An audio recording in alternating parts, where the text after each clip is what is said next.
구독을 통해 매주 새로운 내용을 받아보세요. 위 종목들은 우리 시장이 대세 상승의 흐름 속으로 나아갈 적에 상승세의 가장 중심부에 놓일 수 있는 종목으로 다른 어떤 종목보다 관심을 갖고 지켜봐야 할 종목군이다. 유동성장세에서 전체 지수의 상승세를 이끌어 나아갈 중심 종목들. 내년 3월 미연준이 전격적으로 기준금리를 인상하면 현재 진행하고 있는 유동성장세는 3단계 상승 과정의 고점에서 미연준이 기준금리를 인상하게 되면 마감할 가능성이 높다고 하였다. 또한 유동성장세를 마감하면 전체 지수는 1개월 전후의 기간 동안 고점에서 최대 25%에 달하는 하락폭이 발생하고 상승세를 주도한 종목은 고점에서 45% 전후에 달하는 하락폭이 나타날 가능성이 높다 하였다.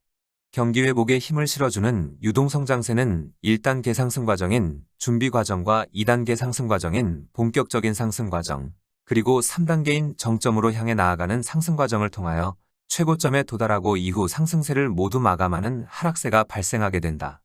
적어도 유동성장세의 2단계 상승 과정의 고점에 도달할 수 있어야만 현재의 일시적인 세계 경제의 회복세를 본격적인 회복세로 전환시킬 수 있고, 미연준은 세계 경제가 본격적인 경기 회복세로 전환된 것에 자신감을 갖고 기준금리를 인상할 수 있다. 미연준은 작년 5월 이후 물가 상승에 대한 압박이 지속되고 갈수록 강해지고 있지만 물가를 잡을 수 있는 기준금리 인상을 단행하지 못한 것은 아직은 세계 경제가 일시적인 회복세에 불과하다는 판단을 갖고 있기 때문이다. 현재 준비를 갖춘 시장이 본격적인 상승 과정으로 나아갈 경우 세계 경제를 본격적인 회복세로 충분히 전환시킬 수 있다.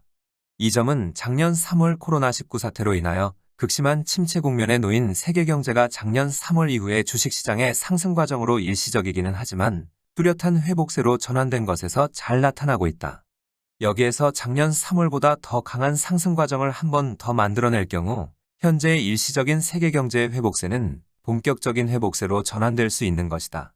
이 경우 미연준은 최대 24회까지 기준금리를 지속적으로 인상할 수 있는 여건을 만들어낼 수 있다. 미연준은 강한 물가 상승에 대한 압박에도 기준금리를 인상하지 않은 것은 이런 기회를 만들어내기 위해 기다리고 있었던 것이다. 모든 준비를 갖추고 이런 과정으로 나아가지 못하고 있는 가장 큰 원인이 바로 물가 상승이다. 작년 3월 이후의 상승 과정이 세계 경제를 일시적이지만 뚜렷한 회복세로 전환시킨 것도 있지만 강한 물가 상승이라는 부작용도 함께 작용하였다.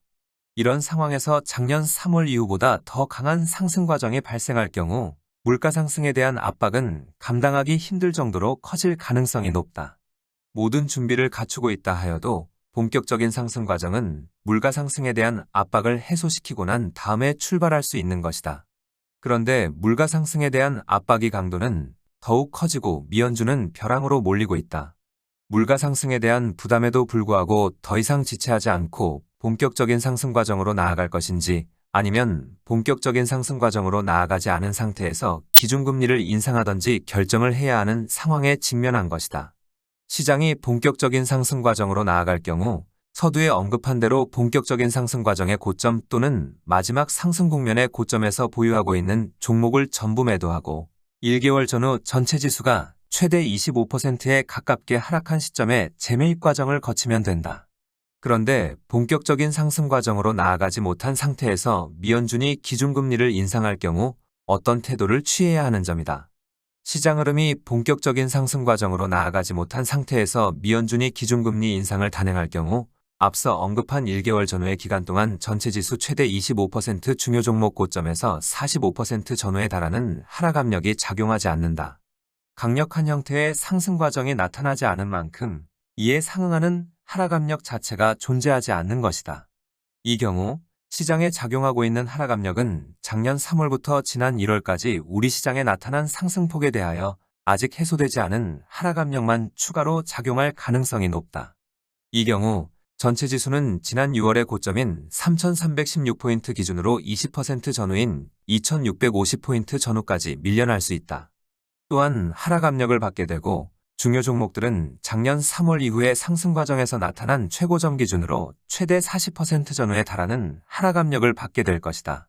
현재 중요 종목 가운데 현대자동차는 최고점에서 30% 가까이 하락을 한 상태이고 금융주의 경우 대부분 10% 이내의 하락폭에 그치고 있다. 금융주가 상대적으로 강한 모습을 유지하고 있는 것은 해당 종목군이 본격적인 상승 과정을 주도할 종목인 만큼 언제든 상승세를 주도할 준비를 갖추고 있기 때문이다. 금융주가 가장 강한 하락 압력에 시달릴 가능성이 높다.